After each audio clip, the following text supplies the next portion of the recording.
What's going on, everybody? Welcome to another Angle of Pursuit podcast, your fantasy football, sports betting, and NASCAR home here at fakepigskin.com. I am your host, Kyle Robert. You follow me on Twitter at Notorious KRO. With me once again, it's Brian Twining. What's up, Brian?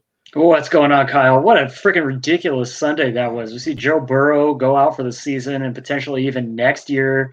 Two guys we were just talking pre-show that everybody had written off as just afterthoughts in the fantasy world. Two rookies wound up lighting the fantasy world on fire in negative ways, more so than good. And yeah, this has just been an absolutely ridiculously crazy season. Yeah, the last couple weeks have been wild. Week 12 was just a mess. As you mentioned, like Jonathan Taylor trending in the wrong way, looking absolutely horrendous. Decided, oh yeah, today's the day we're going to give him 22 carries and let him go off in a game. Mind you, they were down 28-7, I believe, at one point. Like the fact that he got that kind of work in a game where it was a blowout, maybe they have to be blown out. Maybe Frank Reich's like, okay, in games that we have no shot at winning, then we'll give Jonathan Taylor a ton of work. Yeah, I guess that's the way to go with him. Maybe just maybe that injury that he was kind of nursing was actually something that was really bothering him and was the reason why he had seen limited touches. And next week he'll be back to, I don't know, 3 carries, and we'll be like, what do we do with them? Do we figure? I don't know. If you are enjoying the show, make sure you mash that thumbs up. Make sure you subscribe. Brian and I are doing things a little different this week with Thanksgiving, with the 3 games on Thursday. We are going to record a preview of the 3 Thursday night game or Thursday games after we record the Waiver Wire show. We'll have that posted live soon. And then we'll be Friday to break down the rest of the games. And then, as always, we're here Sunday to give you our thoughts, our feedback, where we think the week's going, and hopefully help you get some wins. And it was an interesting week. The Taysom Hill thing looked like it might go really bad, and then ended up being fine at the end, especially for those of you on ESPN where I got to play him as a tight end and get 20 plus points out of your tight end. That's always nice. And Brian, it looks like you were right to consider playing him over pretty much every option not named Travis Kelce, and even I think he outscored Travis Kelce. So when you could play a quarterback in a position that's not quarterback, you should probably do it, even if it's garbage ass Matt Ryan. Oh gosh, don't even get me started. He was my starting quarterback yesterday versus a team that had Taysom Hill at the tight end position. Yeah, I have him and Tannehill, and I feel like I've gotten that wrong like 90% of the season. Anyways, we got some names to talk, but as you mentioned, Brian, I do want to dive into the Joe Burrow situation and specifically the Bengals as a whole. It came out today that Joe Burrow has a torn ACL, a torn MCL. He's got some structural damage. There's a lot going on there. And it's concerning, obviously for the Bengals, obviously for if you own him in Dynasty, but for the rest of this year, we've been loving the T. Higgins. Of course, AJ Green was the downplayed guy this week. He was clearly the third option. And what happens? He catches the touchdown because, of course, it's 2020. Exactly. I don't know why we're doing this, but it was. It was an offense that was trending in the right direction. Now, like, what are we doing? Where do we go? I mean, it's not like Andy Dalton's there and he can maybe right the ship. Like, what do we do with this Bengals offense as a whole? I think you're definitely downgrading the pass catchers. I would actually probably downgrade AJ Green the most over all of these guys, just because like a guy like him, he's not taking any scout team reps. He's not playing with the backups during practice. He's probably sitting out the most practice time.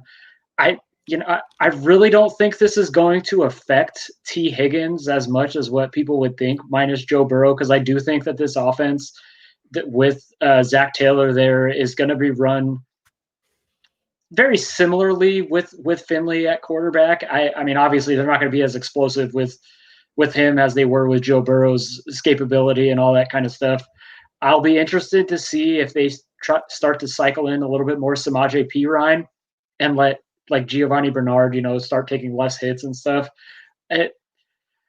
I'm hoping that I have a roster where I have guys that I like better than T. Higgins, especially this upcoming week, so that way I can kind of get a gauge what the offense is going to look like going forward. But I'm definitely holding guys like Boyd, Higgins, Bernard, Mixon, all them with Yeah. hopes that Mixon returns and stuff.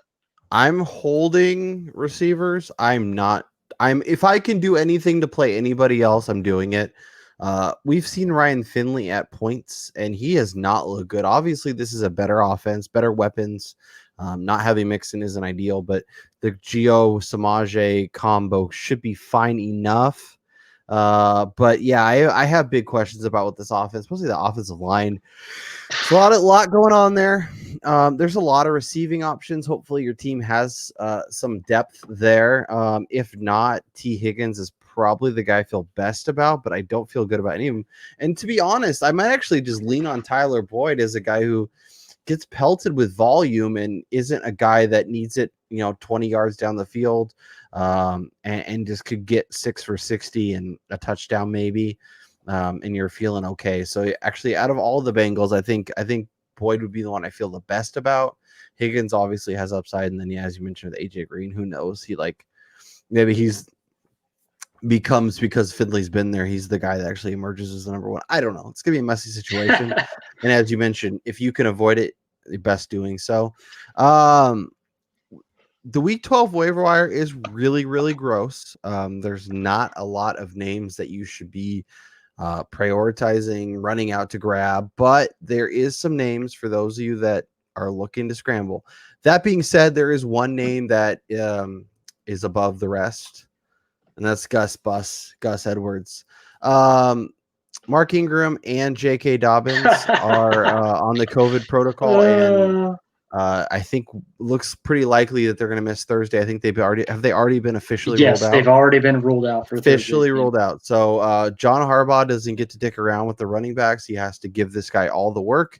They'll probably sign like Jordan Howard or something and give him 20 carries because, Ravens and whatnot.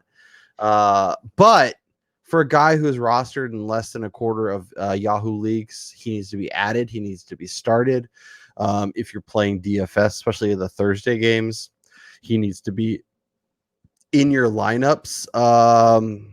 Yeah. I mean, even going up against the Steelers defense, who has just been absolutely ridiculous this season. I mean, we've seen it like multiple weeks in a row now where they've been able to just dominate the opposing offense.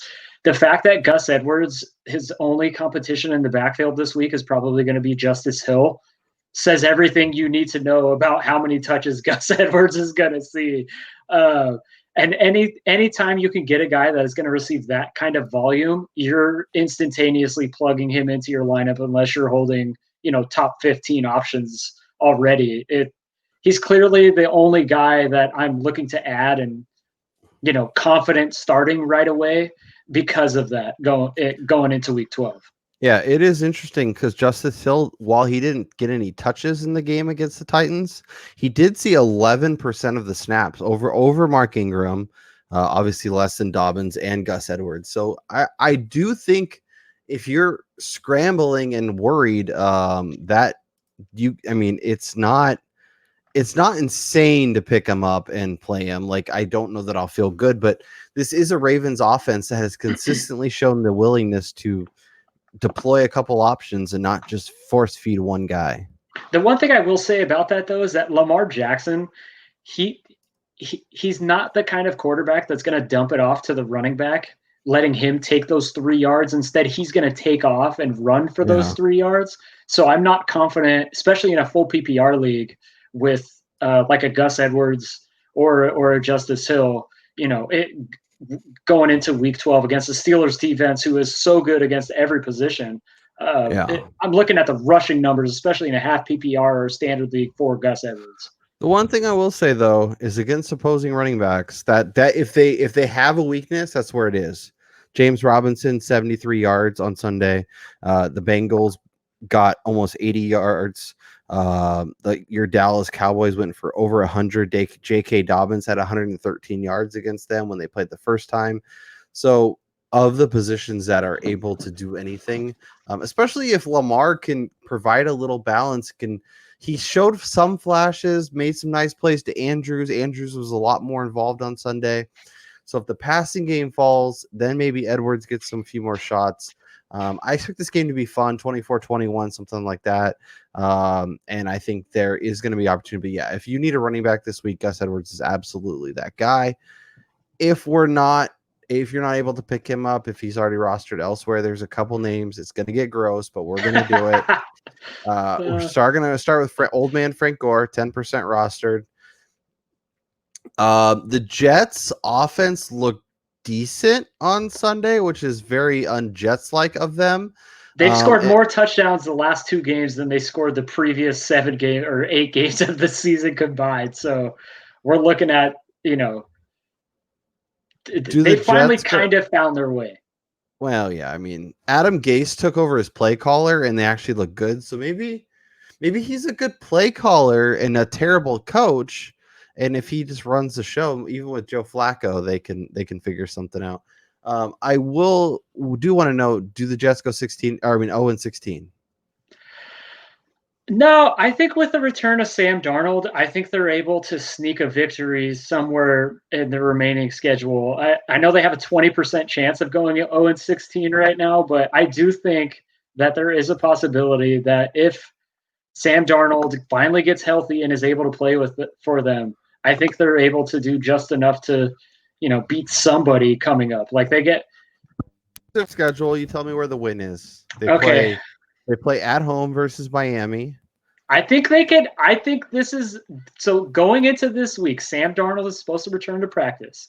Yes, they have no cornerbacks. They're playing with a 5th-round rookie as their top guy. But I do think that this week is the week that I think is their best shot to get a win. If Sam Darnold returns, I think that we could see the Jets potentially get their first victory. Okay, so that's maybe Las Vegas. They're definitely not beating the Raiders. They go to Seattle. Nope. They go to LA and face the Rams. Nope. They welcome your boy Baker Mayfield. So, if they're able to stuff the run, force Baker Mayfield to beat you, even with crappy corners, again, I'm not trusting Baker Mayfield to win me any games. You know what's going to happen, right? They're going to be 0-15. They're going to have the first pick locked up with a loss. And Belichick and company are going to lay down so they don't get Trevor Lawrence. And they're going to go 1-15 by beating the Patriots in week 17. That would be the most Belichickian thing ever. Mm-hmm. Yep, that's what's going to happen. Okay, let's dive back into it. Yeah, so Frank Gore is not great, but the offense is heading in the right direction. There's not a lot of competition with P. Ryan heading to IR. Yeah, and on Gore, even with P. Ryan being there, he's had double-digit carries in 8 of the 10 games this season, and he's also seen 15 to 18 carries in a couple games where P. Ryan was not there. And that was with Kalen Ballage on the roster, who's obviously a premier running back in the NFL. Yeah, the Ballage barrage. Yeah. The last time these two teams played, Gore did see 11 carries. He ran for 46 yards, so they are beatable on the ground. With Sam Darnold returning, it kind of opens up the offense a tiny bit. I do think you see them get a little more creative with what they're doing. And the only other guy on the roster right now is Ty Johnson, who, yes, he saw 4 or 5 receptions yesterday, but he's in no way going to be stealing any carries from the old man Frank Gore. So next guy on our list, go ahead. I was just you're looking at a pretty safe floor in terms of like upwards of 15 touches, 50 to 60 yards. It's not going to be pretty, but if you need something, he'll get it for you. Next guy on the list, Carrion Johnson, rostered about 16% of leagues. Looked pretty solid. Clearly in a Patriots-esque time split with Matt Patricia. Yeah, this is a guy who it seemed almost now hindsight 2020 as it was like a week ahead of time because this Lions offense looked absolutely abysmal on Sunday against this renewed Carolina Panthers vaunted defense who limited the Lions to like less than 200 total yards of offense. But Carrion Johnson was clearly the guy they want on the field. He played 70% of the snaps. He played 39 of the 56 snaps to AP's 17. They split the carries 50-50. Carrion Johnson had a 5-to-1 target ratio to AP. They get to play the Texans, who, yes, they wound up beating New England and limiting their rushing attack, but that was because Houston got up big on New England, and New England was playing kind of catch up throughout the day, so you didn't get to see New England establish their running game. I do think Detroit, with Matthew Stafford kind of nursing his thumb injury still, is going to lean on the running backs, and you're going to see a little more Carrion, and you're going to see the week that we thought we should have seen Sunday on Thursday. Yep. The one thing I will say is Wayne Gallman is rostered about half of Yahoo leagues. If he's still floating around there, I think he's definitely worth your time. Obviously, 5 touchdowns in 4 weeks, plus he gets a game against the Ryan Finley-led Bengals, so there should be plenty of opportunities. That should be a game where he sees 18-ish carries and a few targets in the passing game and has a really nice game. Let's keep it rolling. Let's talk some receivers. As I mentioned, it's not a beautiful batch of receivers, but Russell Gage, 7% rostered, makes a ton of sense.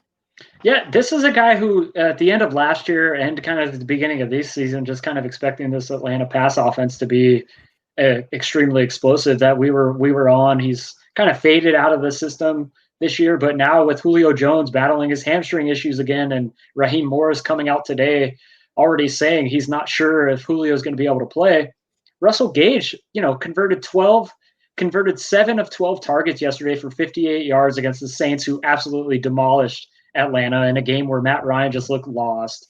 Then their opponent this week, the Las Vegas Raiders, listen to this statistic. In five of their last 6 games, they have allowed 16 plus receptions to the wide receiver position, 177 plus yards in 6 straight, and at least a touchdown in all 6 of those in these games that were not played in the crappy weather of Cleveland. So this Raiders pass defense is atrocious, to say the least. And now you're going to be getting into a game where the Falcons are probably going to be throwing the ball 30 to 35 times at minimum, with a guy who's going to be playing alongside Calvin Ridley the most at the wide receiver position. Give me that all day. Yeah, I think it makes sense. And as bad as Matt Ryan looked on Sunday, he should look better this week. So yeah, I'm on board with that. Another guy coming off the bye, Starlight Shepard, rostered about a little less than half of Yahoo leagues. Another option that is solid, and obviously with that matchup against the Bengals could make a ton of sense.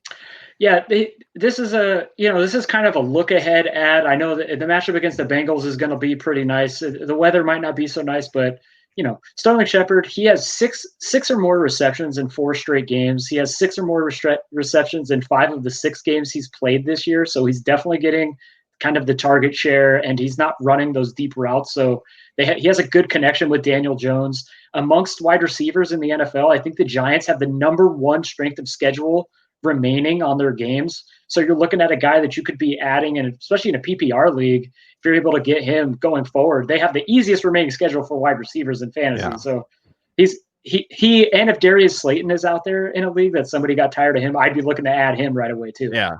I think buying low on this passing offense could make a ton of sense. Speaking of buying real low, Kotaro Hodge rostered. He's basically available in every league. Like, he's not even rostered enough leagues to gain a 1%. So talk to me about him. And I know he's tied to your boy Baker, but outside of that, I don't think you can get very excited. Yeah, so obviously, like we said, leading into this list of names, this is a really trashy list of names available in Week 12, but he's another look-ahead option, as the Browns they have a top 10 rest of season schedule for wide receivers going forward. Cleveland is not going to play in these games that are always 17-10, 17-14. They're going to have to put up points here. Kotaro Hodge has paced the Browns wide receivers in snaps each of the last 2 weeks since he's returned from the IR. This is a guy who won the 3rd wide receiver job out of camp, ahead of Donovan Peoples-Jones, ahead of Rashad Higgins, who everybody was so excited to add minus Odell Beckham. Jarvis Landry does not run down the field. He runs these shorter routes. Darryl Hodge yesterday on 5 targets had 3 receptions for 73 yards, which led the Browns. And like I said, they have a decent schedule going forward, and the Browns are going to have to win games, and they're not always going to be playing in these low-scoring affairs. So you want a guy who's leading the team in targets, who's running those deeper routes, the potential to score. all that jargon for 0% rostered. I think he's a great stash on your bench going forward, leading into the playoffs. Yep. And if you're scrambling and you're like, I need somebody, he's somebody. He's getting work. He's in a decent enough offense. He's tied to an offense that seems to be looking a little bit better. The Browns are 7-3. Their offense hasn't really gotten there, but we'll figure it out. Brian, this was a lot of fun. Obviously, we ran through a bunch of gross names. If you have better names on your waiver wire and you want to know, should I be picking up this guy over the people that we talked about at FPAOP, at Greasy Rules 14, at Notorious KRO, we're happy to give you feedback and let you know where our head's at. As I mentioned, we're going to go record the Thanksgiving Day preview. That'll be up on the old YouTube as soon as we get it recorded. And then we'll be back on Friday to break down the rest of the slate, and then obviously Sunday morning. So for Brian Twining, I'm Kyle Robert, and we'll talk to y'all next time.